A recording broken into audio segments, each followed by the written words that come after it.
Okay, wonderful.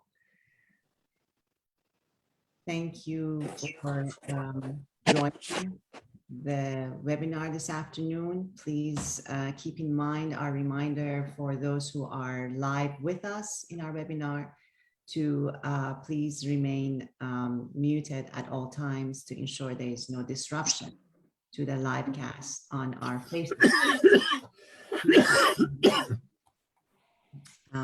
To our viewers from around the world, welcome to yet another Persia webinar with an incredible panel this time. As you have seen from our website and social media posts, the individuals joining us this afternoon are outstanding stars in the world of fashion and have been working in this space for quite some time and have accomplished quite a bit. So they are prized assets in our community. They are trailblazers that are setting a new path for the younger generation to follow. And it is in light of their incredible body of work and the insight that they're able to offer to the younger generation that they have been kind enough to take time out of their busy schedule to join us this afternoon for this webinar.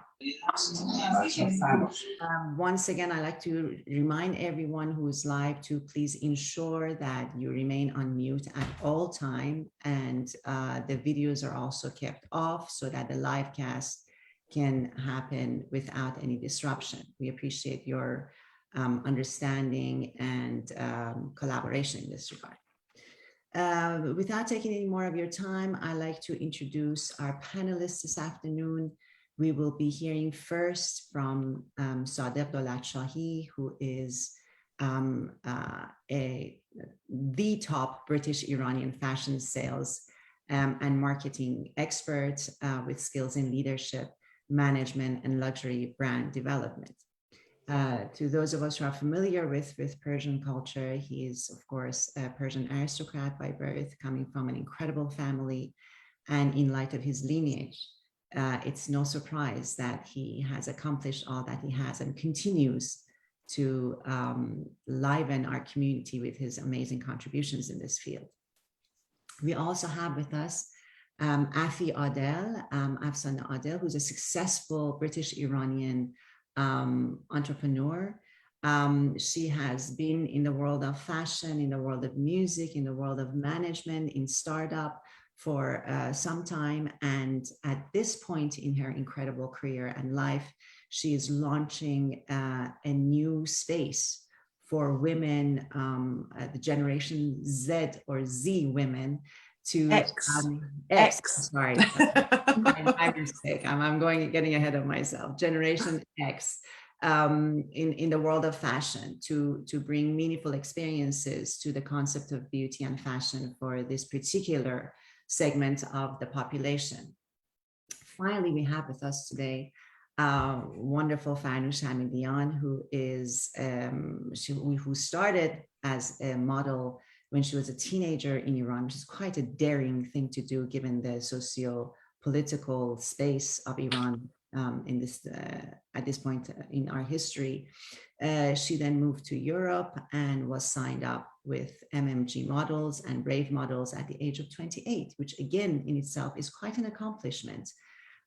She is joining us live from Italy during the Venice events this week and has kindly accepted to be with us as long as she can, given her busy schedule. Without taking any more of your time, please, I wish to welcome dear Sadegh, who will be sharing a few minutes of his insights about the topic of the webinar and some other personal remarks that he wishes to share in terms of his professional experiences. We will then hear from Affe and then Farnoosh. Any questions that anyone has watching us live on Facebook or here in the webinar, please use our social media. Please use the chat box in our Zoom session to send us your questions as text. We will then choose the ones that we have the time to address. Thank you for your understanding. Please continue to remain on mute to ensure that dear Sadegh's remarks are not disrupted. Sadegh Jan, welcome to our webinar. Thank you for joining us. Befirmayed.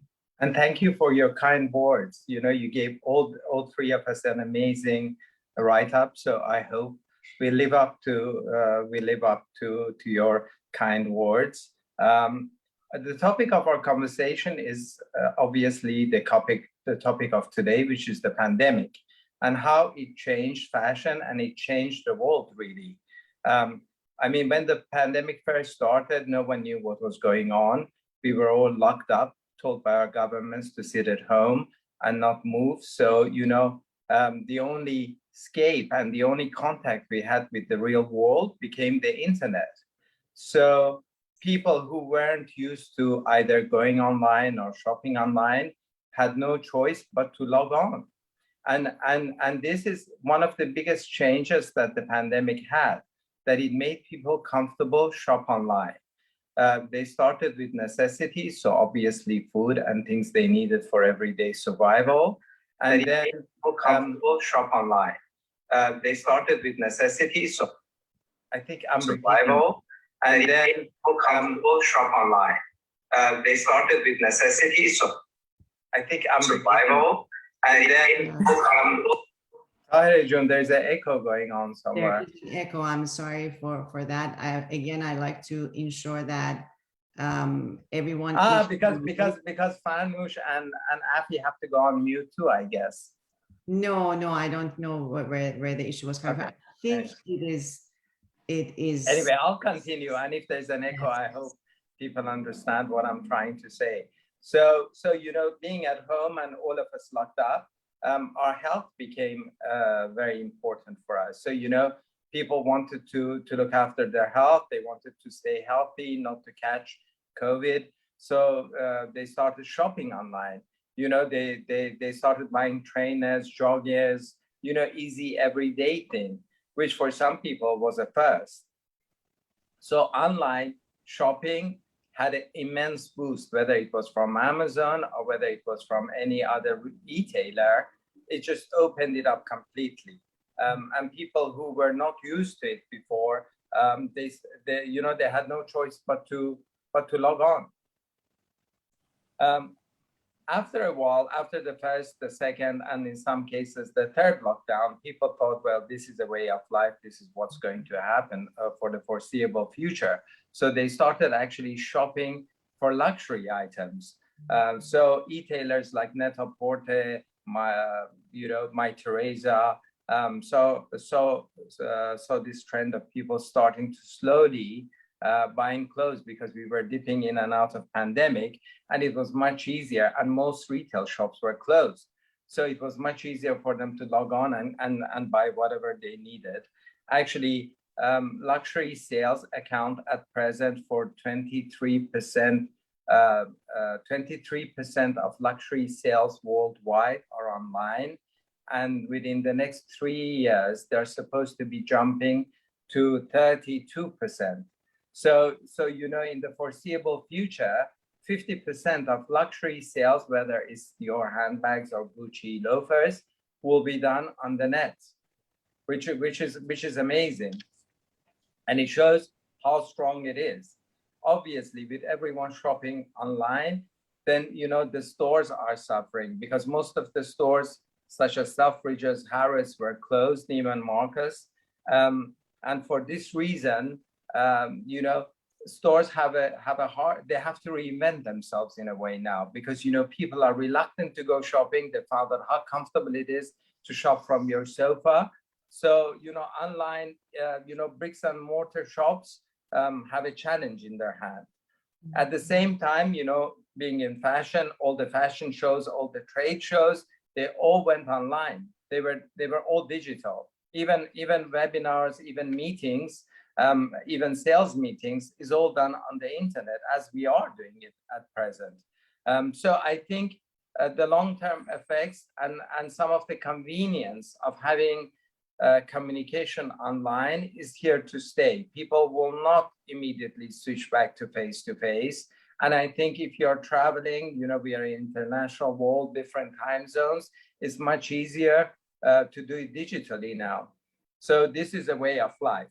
The other issue that the pandemic highlighted was obviously the health of our planet, because, you know, there was a trend about saving the planet, about the emission, the green, you know, the toxic emissions in the environment, the greenhouse effects, and, you know, whether COVID came from a lab or whether it evolved naturally from the environment. It kind of was a wake-up call for not only Generation Z, but also for all generations. And we became more of what we need to do to safeguard the planet. Fashion, obviously, we are the #2 polluters, unfortunately, in the world, after gas and oil.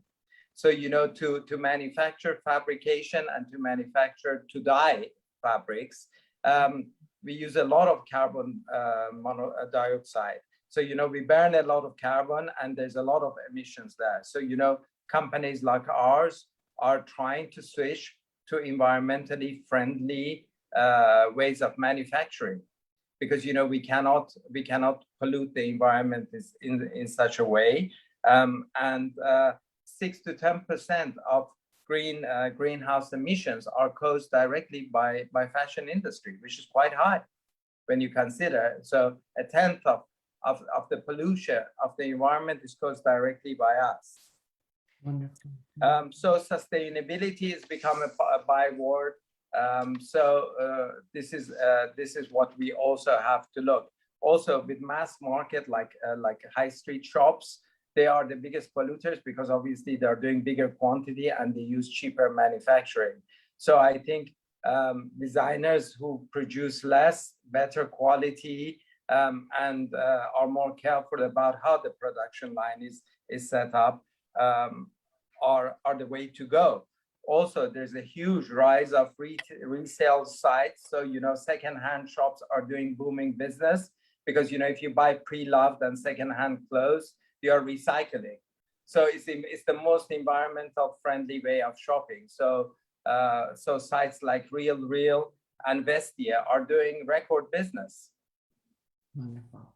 So these two are the trends that have come out directly from the pandemic. I'm sure there'll be other trends. There'll be offshoots of these, and it would be interesting to see how this will carry on. Whether, you know, in a couple of years' time, when people are not talking about COVID anymore, whether these trends will continue or whether you know, they keep on accelerating. Fantastic. So this is just a brief overview of what's happening, you know, at the moment. Well, I think what you pointed out, they're really important trends that have emerged in the world of fashion following the pandemic, and they actually have far-reaching implications for everyone in the world, not just those who are involved with the fashion space. So it's wonderful to hear these sort of a holistic way from you, and to see the overall background of why it is that we are having this webinar. So thank you for pointing those out. I'm sure there will be questions about these that will come through. So with that wonderful body of knowledge that you have imparted to us, we are now going to go to our dear Aeffe.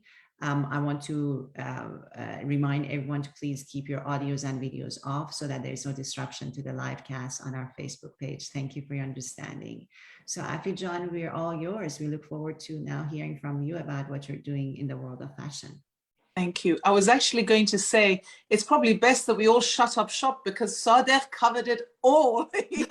He's well-researched, very knowledgeable, and pretty much covered everything. But for those that don't know me, my name is Affe Adel. I'm the founder and creative director of a new premium brand called MILFOREVER. We are a brand that are aiming at Gen X women. If you're not familiar with what Gen X is, Generation X are women who are aged roughly between the ages of mid-30s and mid-50s.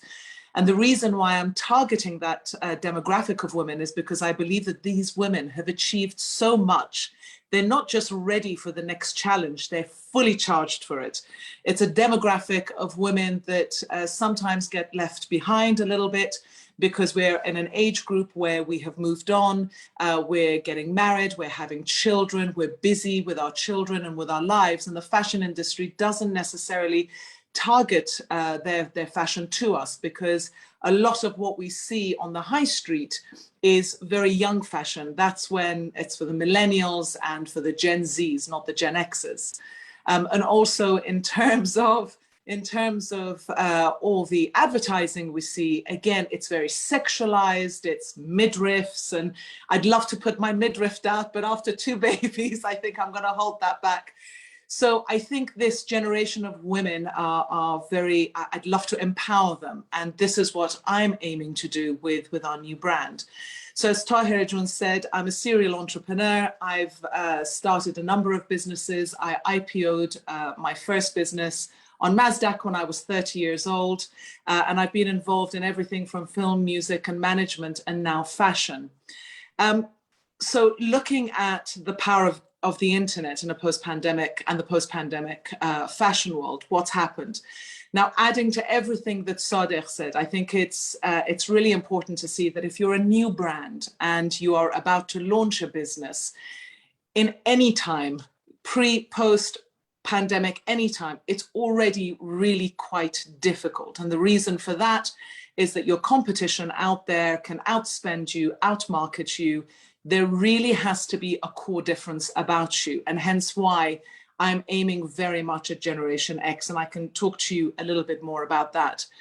But also, I have to say that post-pandemic fashion world for a new brand has actually been amazing, especially for us.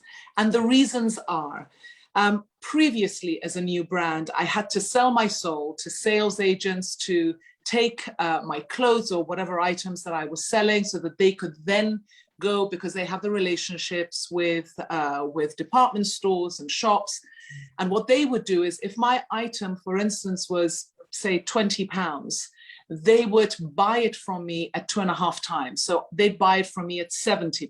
And then they go on to retail it at £200, £250. So for me, it really squeezes my margins a lot, because you have to think about all the hassle I have to get of designing it, of shipping it, of bringing it over, and then I actually don't make a huge amount.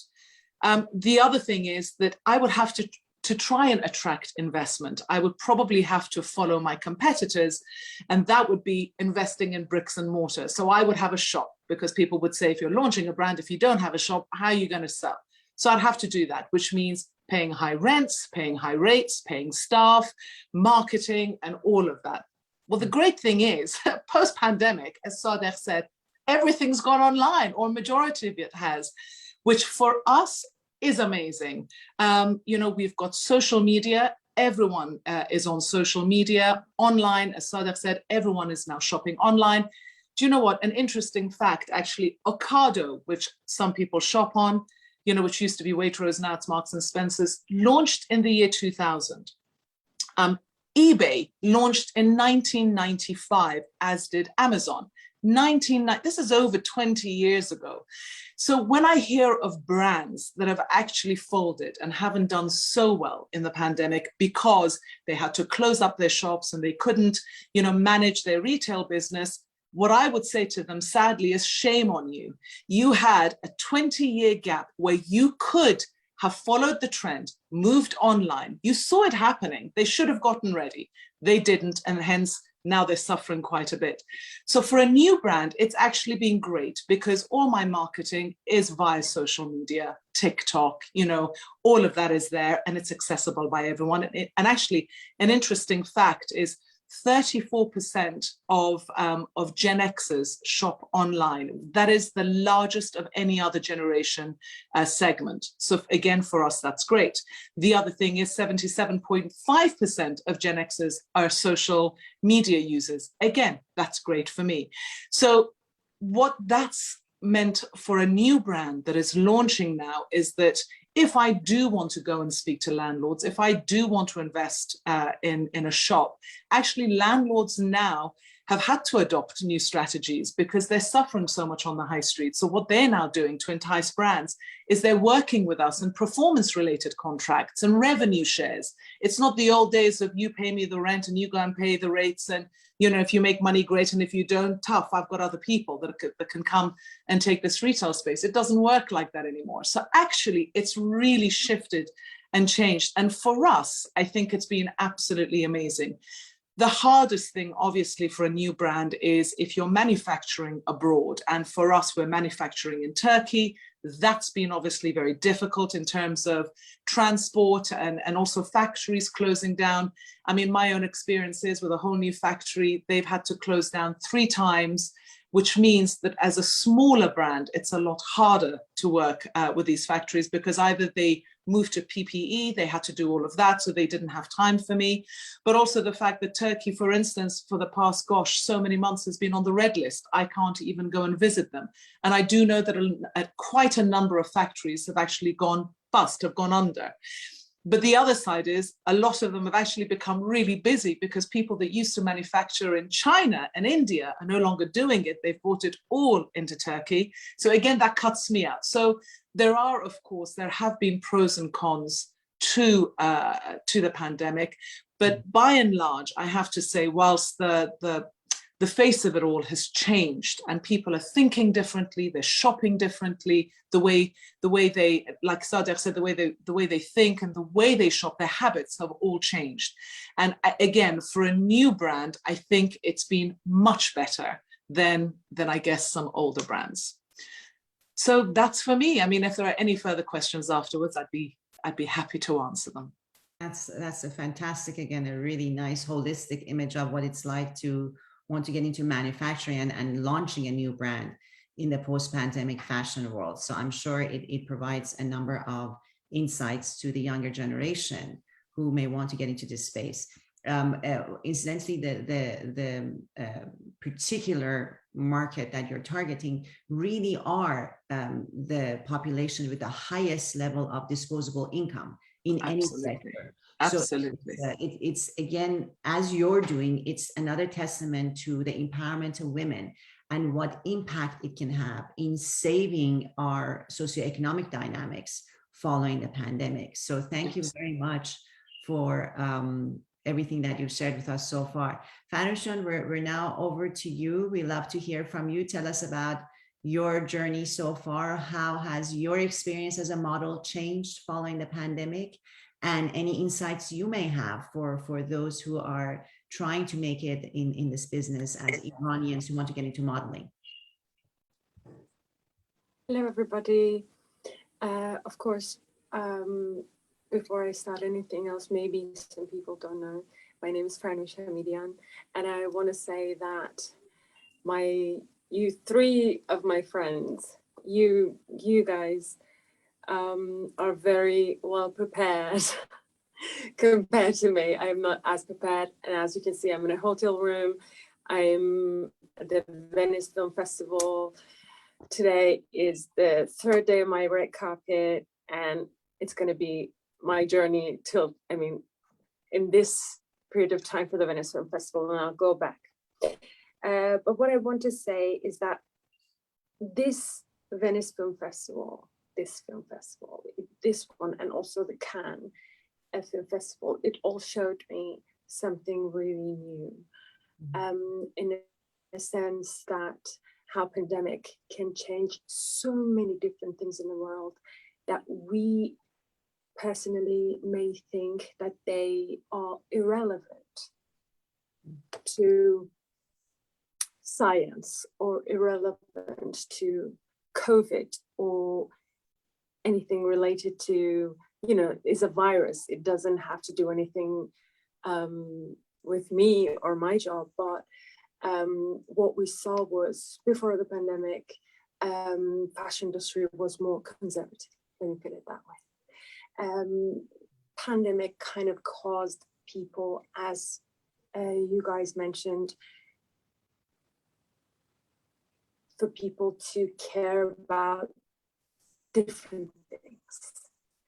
not the things that they necessarily cared about before, or if they cared about them, they actually started living based on those values that they always wanted to live based on.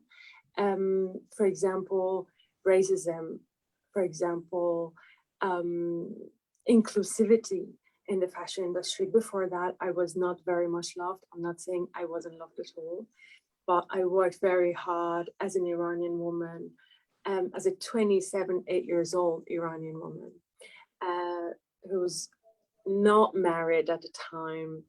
And she's a Muslim, she's Iranian. I was being judged by everything and everyone. And I was getting a really hard time in the fashion industry. But because of pandemic, people started to open their eyes and think of each other and look at each other in a more human way, and to welcome each other, because at the end of the day, we all realize that all we have is our health and this life, and we better celebrate it and love each other. So for me, it was already working very well because I worked very hard. But pandemic created new opportunities for me in the markets that I never thought I'm going to be able to get in. For example, now the brands don't really care much about that my size is not 0, because they look at me as a person, as a personality. They want to know who I am. They want to know what my capabilities are, what Farnish's talents are, what can she bring to the table that not necessarily everybody can. And I think that's where the Persian education from the family comes to play, which helps a lot, of course, because as you know, you all are Persians, and you know how we're raised is quite, we grew up with a good education, let me put it that way. So it can be a very good thing for me now after the pandemic to use that, to embrace my personality and who I actually am, to be able to represent myself and represent the girls and the boys of my country as much as possible and as much as I can, as much as I have power in my hands to do so. And another thing is that in the post-pandemic, even the fashion shows and as you guys mentioned before, the fashion shows are online. We're doing this webinar, for example. It is not a seminar anymore. You know, we can all go online and everything is more easy and more sustainable. And we even do online shoots. It was very incredible because I've never thought about it before, that we could actually do online photo shoots until it was like the 3rd or 4th month of the first pandemic. And photographers were starting to contact me like, Panish, you want to have an online shoot with you? And I was thinking, how is that going to work? They're like, no, we're going to tell you, you have to place your laptop or your iPad or your, I don't know, phone or whatever, and angle the camera like this. And you need to be in a certain situation, and we're going to capture that moment online. And it was very, very amazing. And I think 1 or 2 of those photo shoots ended up being on the cover of a Vogue and Harper's Bazaar and stuff like that. Not mine, of course, but in general in the fashion and whatever. So that itself is very sustainable because there's nobody driving from one city to another to do the photo shoot, and nobody's actually flying from one country to another. We could easily work with the people. I could easily work with the people in the US, which usually I do not have the right to, not that I don't have the right to, but I don't have the access to because I am I don't hold an international passport, let's put it that way. So it kind of also broke all these kind of boundaries for me, and also taught me so much that regardless of how the world would want to stop you, human being is created to function to adopt with any kind of situation that we put in. So for me, it was not a matter of, oh, sitting home and stuff. The only thing that I am and I was concerned about, it was the health and the well-being of everyone and myself included. And also, I wanted to just point this out that people started to learn, people like me, even myself, I started to learn, my agents, my managers, or even my family, to live a life based on the opportunities that life gives us, in a way that life taught us a different way of living. Now I know for a fact that the fashion industry will never be the same again, but it's going to be the start of a new era for the modeling business, for the fashion business, for even for everybody else, because people woke up. It kind of like triggered something in all of us, that it kind of like, wake up, the most important thing in your life is your happiness and your health and your loved ones. So it kind of also brought the teams together. Now people are more united, even in the fashion industry, people are kinder compared to before. And they appreciate you, and they don't, at first, right away, they don't ask you what your size is. When they want to hire you, they're like, what is your name? What do you do, by the way? What are you interested in? And they start to actually have a conversation with you. And actually, that is the reason I ended up in the Cannes Film Festival. And that was my experience and my point of view from the post-pandemic, pre-pandemic modeling world. Fantastic. Well, what you said actually encapsulates some of the principles that Sadegh and Affe have also been pointing out to, which is actually a shift in values that has emerged following the pandemic. We've also talked about another principle, which is universalization of access. So sort of really by moving online, by having to do a lot of things online, we have broken a lot of barriers that may have existed before. And because of the impact of the pandemic on human life, we are beginning to view each being. It's very interesting to see how globally and universally we're changing in terms of our values and the way that we relate to each other. So the way we see each other, the way we portray each other, even in the world of fashion has changed. And I just want to make an important point here. The fashion world is increasingly important in the way we as human beings define ourselves, because everything is become about how you are seen, how first impressions matter, how you present yourself. So all of these issues are incredibly important, and the fashion world has the power to redefine human beings and human values. And it is in this light that I think what you're offering to us today is incredibly important, particularly for the younger generation. So with that in mind, if you could switch to the questions, one of the first questions that has come in is exactly about that. What values do you think we need in order to succeed in the fashion world in a post-pandemic era? Sorry, just to clarify, this is for all three of you now. Okay. So who is going first? No. You need to be flexible. Mm-hmm. So, working every day, you need to be able to multitask. You need to be flexible. You need to be kind, for sure. As Farnoosh said, it's all about inclusivity. It's not about the color of your skin. It's not about the size of your clothes.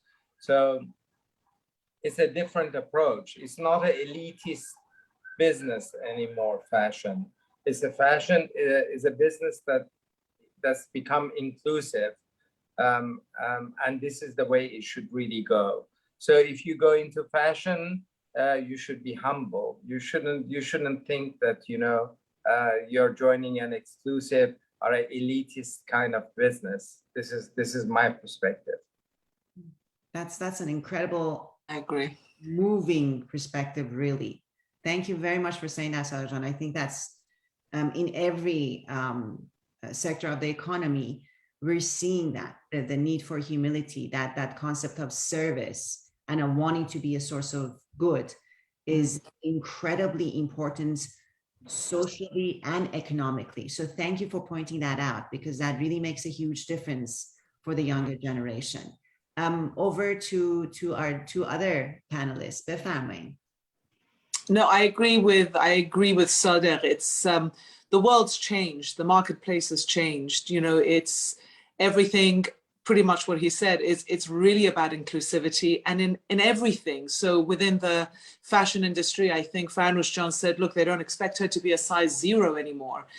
For me, doing, you know, marketing to Gen X women, this is a demographic of women that have been forgotten about. You know, nobody markets to them, and they don't realize, like you said, Tarjun, that, you know, we've got money to spend. This is one of the richest demographics to try and target, and no one's been doing it. But also just in terms of, like you said, moving onwards, you have to be inclusive of whether it's gender, whether it's age, whether it's religion, whether, you know, everything now has to sit as one core. And I think going back to what Sadegh had initially said is that the world's changed. This is not the world that we knew and thought we loved, you know, a few years ago. It's a whole different world. And I hope that we're able, I mean, sustainability is such a big thing, you know, and I hope that we've learned enough of a lesson now to be able to not restart everything again. I mean, I could go all very, you know, very airy-fairy with it, because we are still talking about an industry that is incredibly tough, and it's incredibly hard to get in, to survive inside, to live within it. But I do think inclusivity, like Sadegh said, is really important, you know, in all aspects of the fashion industry. Fantastic. And if you don't mind, I will also add this part, that what I really think that the most positive thing that I saw from the pandemics was it made people to go deeper. So when you go deeper, you do something that you're passionate about, and you do your best. When you're doing also as a job, you're working in a field that you love, and then you're dragged into the business world. You eventually lose your sparkle and lose the taste of art in a sense, and do it only based on what the market wants, even in designers and designing, and even in modeling, etc., etc. So I really think that brought the art world back in the fashion, like in a way that the fashion is again grace and joy. It is more inclusive, but it went also back at the same time to its origin, which is art. The brands became more artistic again, like they were in the 90s in a sense. And also there's a space for the very modern new ideas, but also the older generation of designers and the models, they're also doing a comeback. You know what I mean? It's like we brought the things, we cleaned up the dust of the old clothes and old thoughts, and then brought them back in a more sophisticated way, and to make the world look better, to make fashion feel better. Because for a while it went very dark. I really think that's actually my personal opinion. I respect everybody, even the very skinny girls or very plus size. I don't know. What I'm trying to say is that it is not the Saint Laurent 2011 anymore. Now it's 2021. Wonderful. Our next question kind of builds on this. Someone has written asking, there's actually two parts to their questions that are different. So I'm going to ask them as two different questions because they're quite interesting. One is, what do you think is the place of traditional Persian sense of art and design in the post-pandemic fashion world? I personally think, if you don't mind if I start saying it, I really think the designers are trying to be more mix of being more clever and more focused on creating something that's never been created before. So that gives them an opportunity because they have a lot of spare time. So they can focus on what they would want, they wish to do. Or they create the things they always wished if they had time, they could have done it, you know. So I really think in that way, it was a positive thing for them. But in another way, people started at first to feel scared and stop buying. And Iranian market, Persian market, like the Iranian designers and stuff, they don't have much access to the international market. So for them was even harder because they're smaller businesses compared to the big fashion brands. But also, they're also trying to adopt, and they're trying to choose different fabrics compared to the ones they were using before.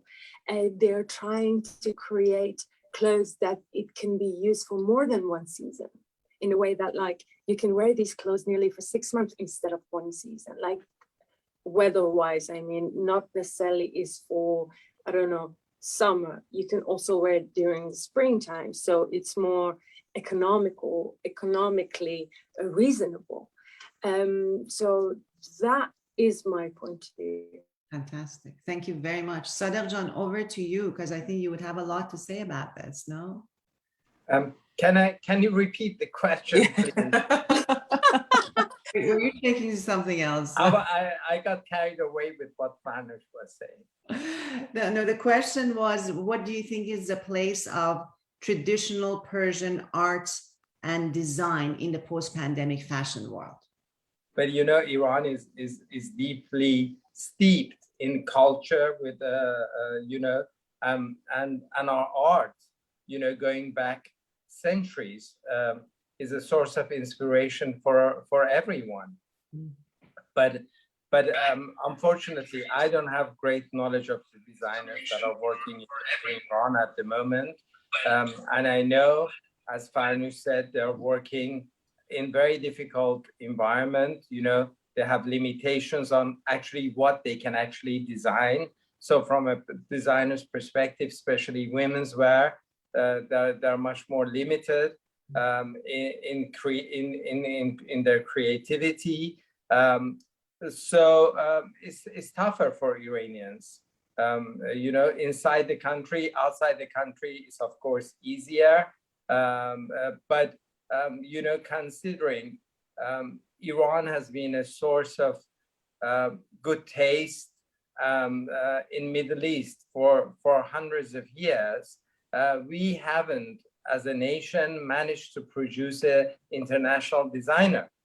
You know, the Lebanese, they have Zohair Murad, they have Ili Saab, and you know, unfortunately, and this is always a wonder for me, is considering the talent, the gene pool that's in Iran and outside of Iran, and people of Iranian descent, we haven't managed to produce a really huge star designer like some of our Arab nations, you know, Arab neighbors, and this is always it's always a source of wonder to me.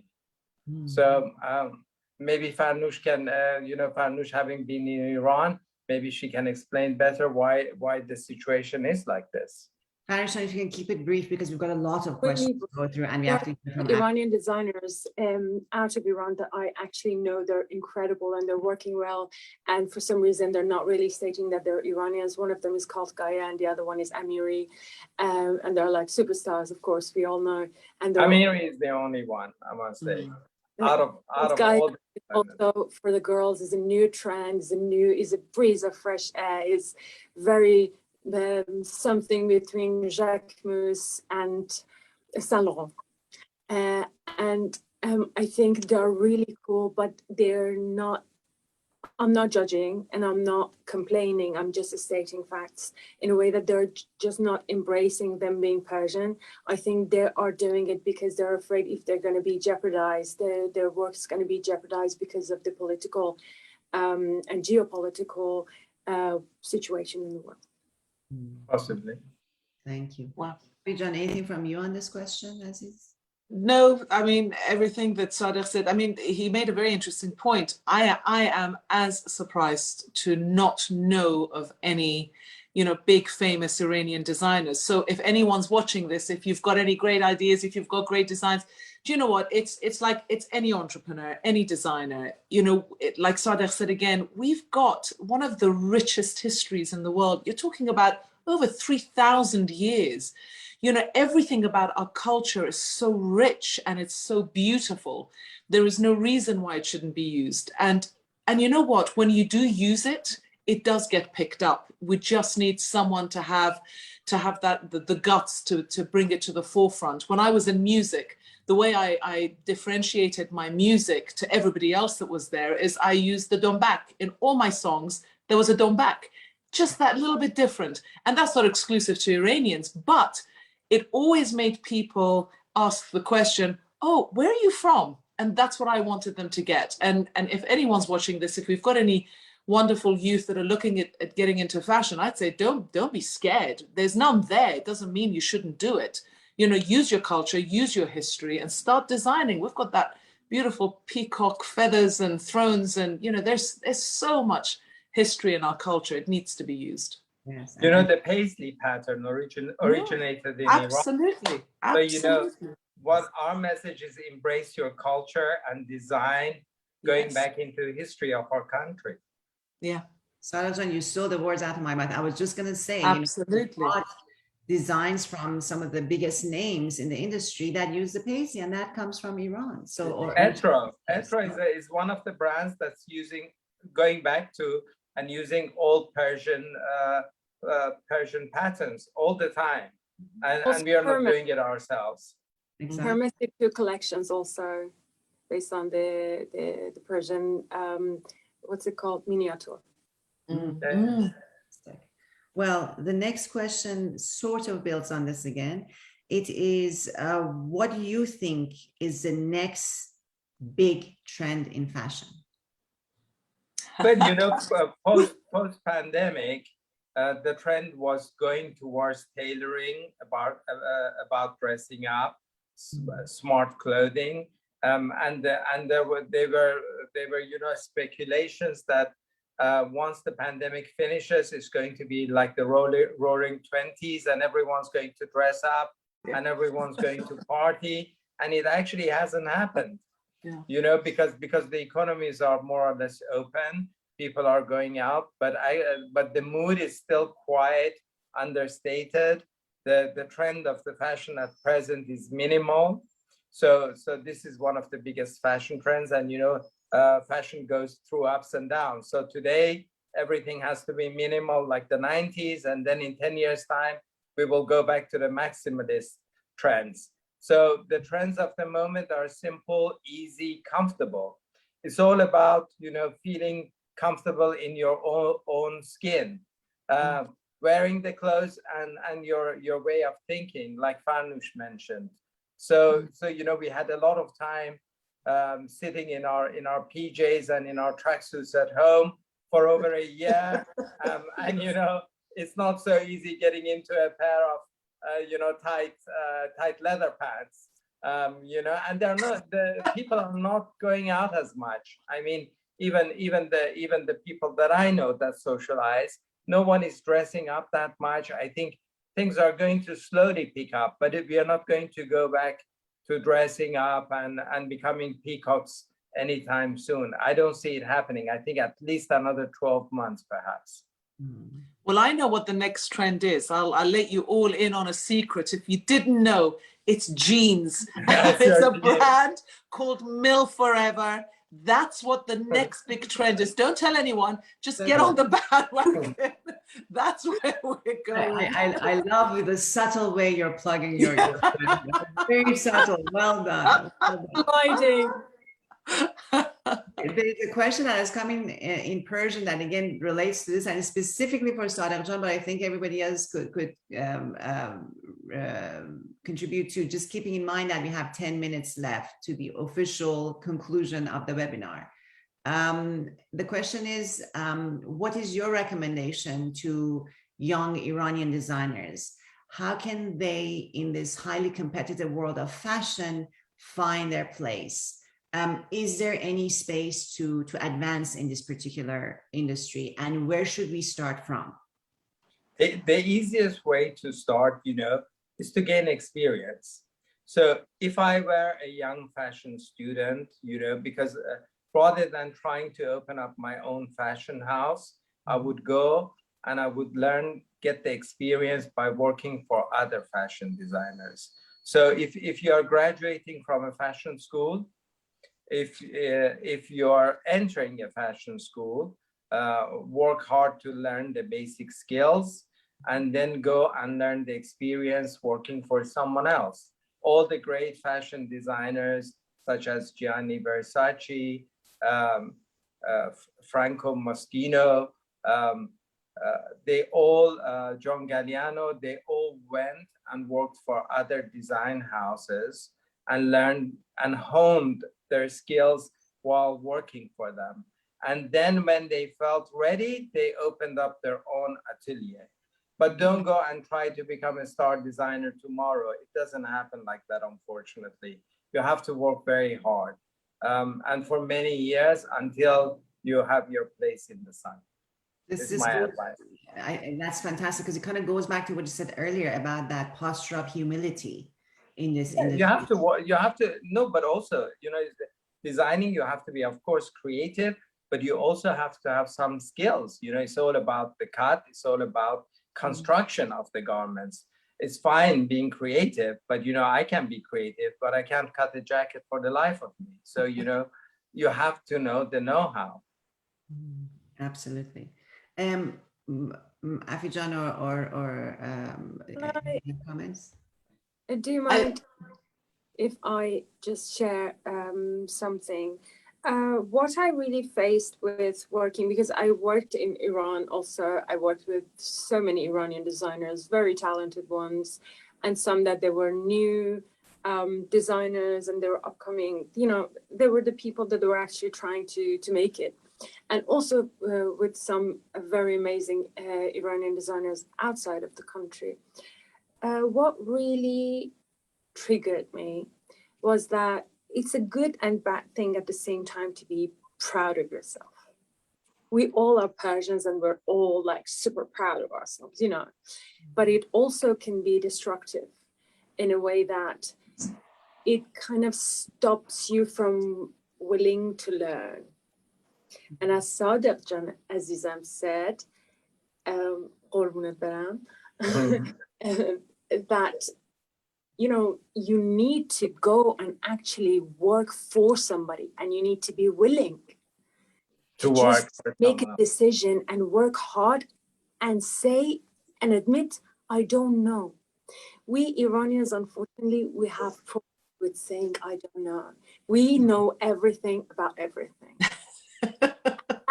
It's so true. Regarding me, I know everything about everything. But at the same time, we should be aware that the world doesn't function this way. We need to tell to ourselves, we need to, even if we want to tell everybody that we know everything about everything, when we're alone, at least we need to admit that, no, Franush, you don't know everything. You better go educate yourself, and you better go learn more, and you better go see, at least look and learn, and go do internships for different independent brands, even if you're not able to get into the workshop of the big brands. And also don't expect everybody to have a Persian culture, because it is hard to understand, and not everybody works as if everybody's Persian in a way that not everybody does you a favor, and it's okay. Nobody has the, nobody is there to serve us. We are here to serve ourselves. So we're the only ones who is responsible for something, to make something happen. And that I needed to point out, because I see that so very true often. because people Persians think if you know someone somewhere, this is you can't fast track life, unfortunately, Absolutely not true. and you can't use your party, as we used to call in Farsi, party buzzy to get where we want. The world doesn't work like that anymore, which is a good thing, because it's equal opportunity for everyone. The only thing I want to add to that is from a business angle, and to say that the question is, what do I do if I'm an Iranian designer wanting to break out of, being Iranian has got nothing to do with being a designer. If you are a designer and you are willing to learn and you've got beautiful creative ideas, you go out and you do it. Don't let being Iranian hold you back, and don't expect that because you're Iranian, it's going to push you forward. This has got nothing to do necessarily about your culture, unless that's more about your designs. But as a person being Iranian, don't worry that just because you're Iranian, how you're going to break in. You'll break in if you're good enough. It's got nothing to do with whether you're Persian or not. That's the business angle. So one of the other questions, I'm going to just, I'm not going to be able to include all the questions, so apologies, because we've got a lot of questions. But one of the ones that is very important is, what do you recommend to those who want to make a difference in this line of work? I'd love to say that. So making a difference, it depends again what they mean by that. But from a business angle, and I think the most important thing from a business angle is to have a core purpose. You have to have a core purpose to launch anything, whether it's a business, a brand, a design, whatever it is. There are thousands, there are hundreds of thousands of brands out there. The competition is absolutely intense. They will, as I've said, outmarket and outspend you. But you have to have a core purpose and a reason to exist. For me, for instance, it's to empower, release the formidable woman, empower, recharge, and release the formidable woman. That's what makes me stand out. That's how I make a difference, because I'm targeting a demographic that has not been targeted before. So from a business angle, again, what I would say is it is so important that you have a core purpose, something that you can talk about, that you can discuss, that you're passionate about, because that already puts you, outside of everybody else that's trying to swim up. And also the other thing is, June, is that the inclusivity has become a marketing ploy for a lot of brands, just to use as window dressing. Sustainability and inclusivity is being peddled by everyone. So where Affe's angle is completely different. She's not trying to save the planet. She's trying to save that older woman in a way. So because everyone is jumping on, once there's a trend in fashion business, unfortunately, everyone jumps on it. So everyone is talking about saving the planet, about being inclusive, yes, about embracing every demographic there is. And I think you can't be everything to everyone, so you have to see who you are, what you want to say, and just give that message. Don't be distracted by all the noise around you. It doesn't work like that. And I will point out that don't give up. Yeah, you have to. I mean, becoming a designer is like becoming a movie star. The chances of someone becoming a successful fashion designer, the percentage is the same as if you want to become a movie star. It's very, very slim. There are too many talents out there, so you really need to have a point of difference. You need to work extremely hard. You need to be very humble, at least to start with, until you make it, and then. That is very Sadegh of you. Yeah, but this is the case. You have to be humble till you become famous, and then you can become a diva like everyone else. But don't be a diva at junior level. Well, then I was going to say, then you have to become super humble, because, like in Farsi we say a tree that has more fruits, it bows down even more. So, according to our core principles and values, then you have to be super humble, because that My really darlings, I apologize to you. It is 7 o'clock and I You have to really, go to red carpet. really need to run. The makeup artist, I kept her downstairs from 6 o'clock. Oh, we're about to wrap up anyway. So if you could just say a quick goodbye. I wanted to thank you, all the participants, but most important, our panelists, for, as you can see, taking time out of their incredibly busy schedule to offer these insights and put forward all the information and experiences that they've had for the younger generation who want to make it in this industry. Persia Educational Foundation is committed to promoting education among Iranians in Iran, in the UK, around the world. Whatever we can do, we will do. Please support Persia. You can visit our website and social media and reach out to us anytime to help the younger Iranians with scholarships, with other schemes, mentoring, to help them advance in the post-pandemic world. Thank you for joining us, and please stay tuned on our social media for our next webinar in October. Thank you, our dear panelists, for everything. Thank you so much. Thank you, Tahir. Thank you so much. Thank you, and have a good evening to all of us who are in Europe. Thank you to everyone else. Wish me luck for the red carpet. Bye. Take care. See you soon. Bye-bye. Bye.